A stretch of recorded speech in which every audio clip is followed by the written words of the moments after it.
Hey guys, Ken, welcome to the new video, and today I thought we'd talk about 1981's The Demon. Previously had said it was 1979's The Demon, but doing a little bit more research into it. This has quite an interesting release history, which we'll get into once we get into it, but I think I first became aware of it through some sort of gray market collection that was out there, but I never watched it until a friend had recommended it to me, and they said, hey, this is kind of crazy, you should check it out. It seems to have a somewhat elusive reputation among horror fans. Not a lot of people know about it, and if they do, they're not huge on it, but once I caught it, I thought it was a strangely effective little chiller for what it is, and I've wondered why it hasn't been too huge on people's lists, but I think a lot of it has to do with the release history and the different versions that are out there and in varied quality. So the first scene sets the mood perfectly. We have this quiet suburban home. Immediately there's confusion, not knowing any of the backstory of where it was shot and any of that before, actually watching it.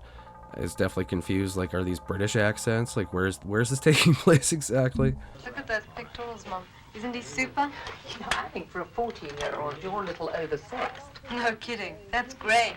Bedtime, Emily. But we have the first attack scene where a young girl named Emily Parker is taken from her family home. Mother's left with a bag on her head. Immediately the killer is established to be somewhat otherworldly, even though we don't really know exactly how. But there's something more to this guy than just a thug in a mask, or in this case a guy with a mask and a razor glove. But then the kidnapping becomes big news. There's helicopters and search dogs trying to find where the girls ended up. And then we're introduced to Bill Carson, a ESP expert who's brought in on Emily's disappearance, played by the late great Cameron Mitchell. It was his later years, but he's still giving a shit. Stuff like the original Toolbox Murders comes to mind, another one he's absolutely great in, but he's still giving it his all here. It's kind of a kooky role in a kooky movie, but he's still giving it conviction and delivering what he can with the material. I'd like to straighten you out. You see, I'm not a kind of medicine man. I'm not a mystic. I'm just someone who's been gifted with ESP, extra sensory perception. I ask the same questions the others ask. The only difference, sometimes I get the answer. We're then introduced to Jennifer Holmes as Mary, who's a school teacher, and during class she discovers the maniac creeping at her through the window, very Michael Myers-esque. She's then stalked to a clothing store in a really effective little moment, I think, seeing the killer in the mirror and then he's gone. And what this movie lacks in originality, it more than makes up in atmosphere, I think. And Carson is giving big Loomis vibes at this point as he's describing to the father what he believes the character's motivation is. Do you get any part of him at all?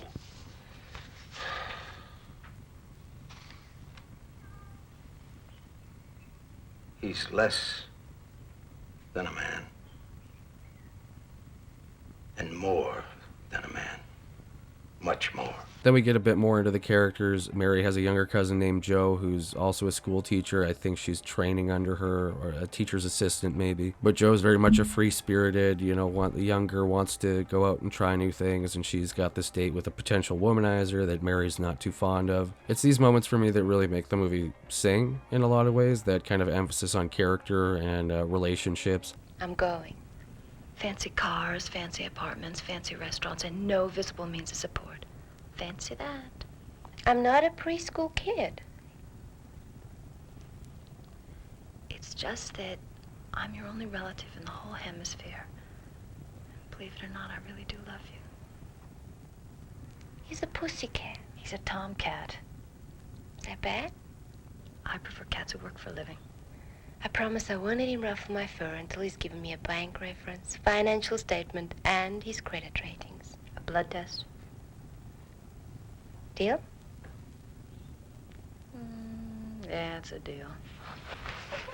Of course, it's just going to make the horror that much more palpable and interesting when you care about these people even a little bit. And then periodically we get these moments of the killer suiting up or kind of getting pumped up to go out and possibly kill again or to stalk Mary. And it's at one of these moments we finally get a good glimpse of the razor glove. It's definitely interesting. Unfortunately, doesn't get to do a whole lot within the movie itself as far as kills, but it's still an eye-catching piece, especially for something pre-Elm Street. The killer continues to stalk Mary at the school and then eventually finds her home and starts stalking her there. In one of the more chilling, well-executed moments, I think, the killer's knocking on her door at night. At the end of the day, it's a horror film that understands the importance of the quiet moments as well as the screams, and this sequence is a prime example of that.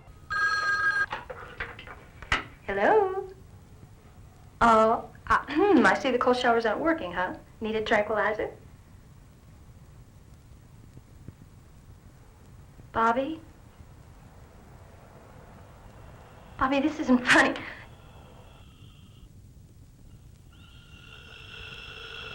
Bobby, is this you? And then meanwhile, we have Emily's father, who's been taking to the streets after Bill's given him a sketch from one of his visions of this building, and he's stalking the streets trying to find where this building is, and he eventually matches it up with a building. It turns out to be a local flop house. Of course, he makes his way up and into the room, and it doesn't really end well for him. The next day, Emily's body is found in the trees by some kids playing army men, and from there we have the setup of Mary's going out with her boyfriend, leaving Joe home alone. Joe's going to invite Dean over. They're going to have a couple's night in. We cut to the maniac suiting up again, so we know he's going to be on the way and there's going to be some trouble afoot. Mary mentions to her boyfriend about the stalker and how she's kind of worried about leaving Joe alone. So then they end up leaving prematurely and going back home to try and check on how they're doing. Dean ends up getting attacked in his car. Joe hears a knock at the door, thinking it's Dean coming back, allowing the maniac to get in. Thinking everything's good, Mary goes ahead and to have a bath, and this is another one of those chillingly great setup moments. Show me the way to go home. I'm tired and I want to go to bed. Da-da-da-da-da-da-da-da-da-da-da-da-da.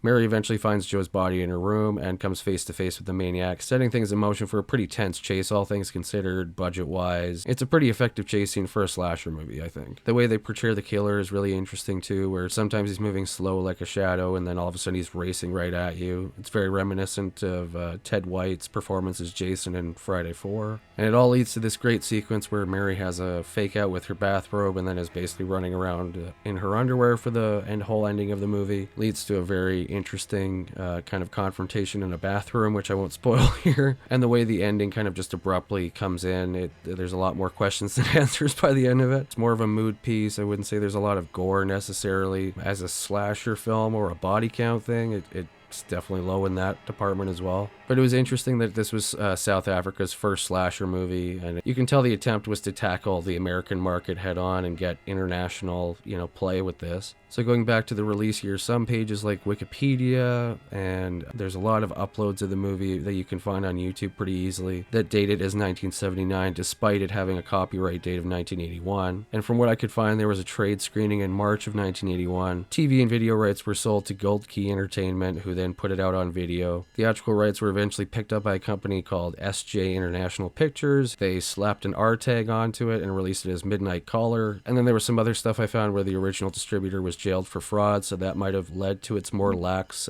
copyright status. And then, of course, led to multiple gray market versions. There's a million covers out there that you can find online. Some of them utilizing original poster art, some of them just looking like total crap. Eventually, VCI would put out a uncut, remastered edition DVD. It's easily the best the movie has looked yet, and I feel like if somebody like Vinegar Syndrome or Severin or one of these companies got a hold of a print, or maybe even the negative if it's not lost, I think a cleaned up Blu-ray would really help broaden the audience. The worst part about the VCI print is that it's still incredibly dark a lot of the time. I think that can add to it, but for a lot of people, they just check out, which I understand. You can barely see anything. So I think a better transfer of this movie might give it the audience it deserves. I don't know. Maybe rights are kind of tied up at the moment, and that's why it's only in gray market areas, but I think it's a little gem that deserves more attention than it's given. Even if you're watching it for that bad movie over the top quality, it's a fun watch, and you could definitely do worse.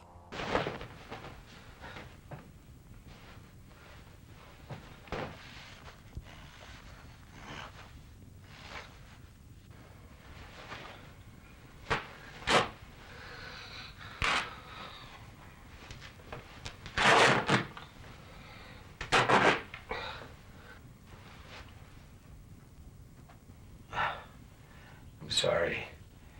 This must look like witchcraft to you. Well, thanks so much for watching, guys. If you dig this one, check out the next review for the Worm Eaters coming up soon. Got some more news on Nasty coming up. We're working away on that. That should be ready for release this year. I'm fucking excited to get that finished. And until next time, guys, have a good one.